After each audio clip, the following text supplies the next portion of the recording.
আজকে তোমাদের সাথে শেয়ার করব এঁচোড়ের রেসিপি। প্রথমে আমি এঁচোড়টা সেদ্ধ করার জন্য উনুনে কড়াই বসিয়ে জল দিয়ে দিয়েছি।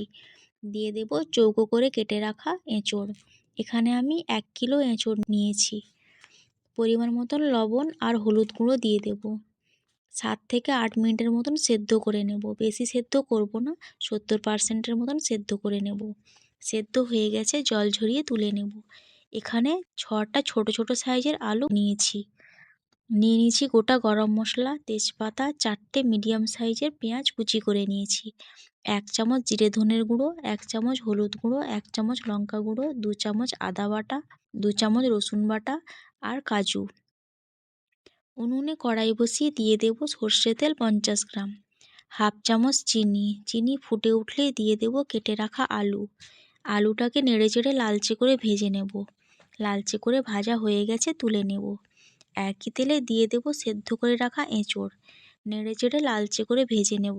দিয়ে দেব পরিমাণ মতন লবণ। 4 মিনিটের মতন ভেজে তুলে নেব। একই কড়াইতে আরও বেশ কিছুটা তেল দিয়ে দেব। তেল গরম হলে দিয়ে দেব দারচিনি, লবঙ্গ, এলাচ আর তেজপাতা। 1 মিনিটের মতন নেড়ে নেব। দিয়ে দেব কুচনো পেঁয়াজ, স্বাদ মতন লবণ। লালচে করে ভেজে নিয়ে দিয়ে দেব 2 চামচ রসুন বাটা, 2 চামচ আদা বাটা। নেড়েচেড়ে ভেজে নেব যতক্ষণ আদা রসুনের কাঁচা গন্ধটা না যায়। এবার দিয়ে দেব লঙ্কা গুঁড়ো 1 চামচ, জিরে ধনের গুঁড়ো 1 চামচ, হলুদ গুঁড়ো 1 চামচ আর সামান্য জল দিয়ে ভালো করে মশলাটা কষে নেব। মশলা থেকে তেল ছাড়লে দিয়ে দেব কাজুটা না দিলে নাও দিতে পারেন। 1 মিনিট কষে নিয়ে দিয়ে দেব ভেজে রাখা এঁচোড় আর আলু। 4 থেকে 5 মিনিটের মতন ভালো করে কষে নেব। দিয়ে দেব পরিমাণ মতন জল। 5 থেকে 6 মিনিটের মতন ফুটিয়ে নেব।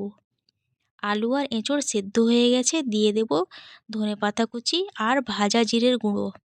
তৈরি হয়ে গেল এঁচোড়ের রেসিপি।